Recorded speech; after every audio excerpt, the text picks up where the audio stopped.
চট্টগ্রাম শহরের হালি শহর, যান্ত্রিক শহরের কোলাহল আর ব্যস্ততা যেখানে নিত্যদিনের সঙ্গী, ঠিক সেখানেই লুকিয়ে আছে 230 বছরের পুরনো এক বিস্ময়, যেখানে সময়ের কাঁটা থমকে গেছে মোগল স্থাপত্যের এক অনন্য নিদর্শনের সামনে। বলছি ঐতিহাসিক আসগর আলী চৌধুরী জামে মসজিদের কথা। ঘড়ি কাঁটা তখন 1795 সাল। এই এলাকার সম্ভ্রান্ত জমিদার আসগর আলী চৌধুরী সিদ্ধান্ত নিলেন সৃষ্টিকর্তার ইবাদতের জন্য একটি মসজিদ গড়বেন। তাজমহলের স্থাপত্যশৈলী থেকে অনুপ্রাণিত হয়ে চুন সুরকি দিয়ে তিনি গড়ে তুললেন এই নান্দনিক স্থাপনা। দেয়ালের গায়ে পোড়ামাটির নকশাগুলোর দিকে তাকালে আপনি অবাক হতে বাধ্য। প্রতিটি লতা পাতা, প্রতিটি ফুল কি নিখুঁতভাবে খোদাই করা। তবে এই মসজিদের সবচেয়ে আশ্চর্যজনক দিকটি হলো এর প্রবেশপথ।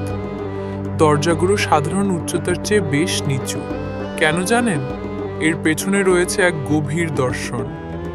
নির্মাতা চেয়েছিলেন যখনই কোনো মুসল্লি আল্লাহর ঘরে প্রবেশ করবেন, তিনি যেন মাথা নিচু করে বিনয়ের সাথে দুনিয়ার সব অহংকার বাইরে রেখে ভেতরে ঢোকেন। আর হ্যাঁ, এখানে কোনো জানলা নেই।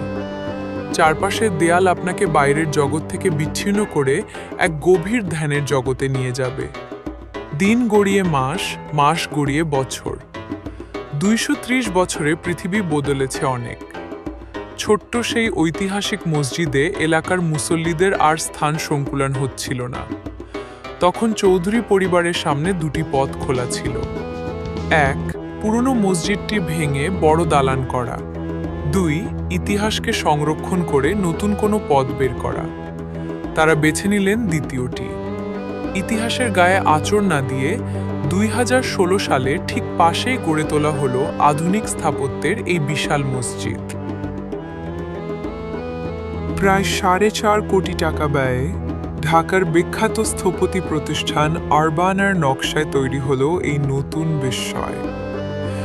পুরনোটি যদি হয় মাটির সোদা গন্ধ, তবে নতুনটি হলো আধুনিকতা তার মুক্ত বাতাস।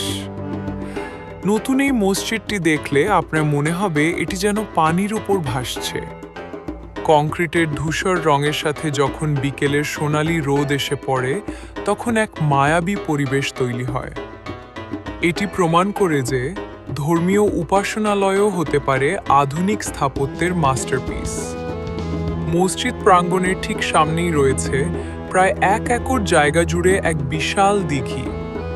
এই দিঘির টলটলে পানিতে যখন 2 যুগের দুটি মসজিদের প্রতিচ্ছবি ভেসে ওঠে, তখন মনে হয় অতীত আর বর্তমান এখানে হাত ধরাধরি করে দাঁড়িয়ে আছে। আসগর আলী চৌধুরী জামে মসজিদ আমাদের একটি গুরুত্বপূর্ণ শিক্ষা দেয়। তা হলো, উন্নয়নের জন্য শেকড়কে উপড়ে ফেলার প্রয়োজন নেই, বরং শেকড়কে আঁকড়ে ধরেই আমরা ছুঁতে পারি আধুনিকতার আকাশ। ইট পাথরের এই ব্যস্ত শহরে যদি আপনি কিছুটা সময় নিজের আত্মার খোরাক জোগাতে চান, অথবা স্থাপত্যের প্রেমে পড়তে চান, তবে একটি বিকেল আপনার জন্য অপেক্ষা করছে হালি শহরের এই চৌধুরী পাড়ায়।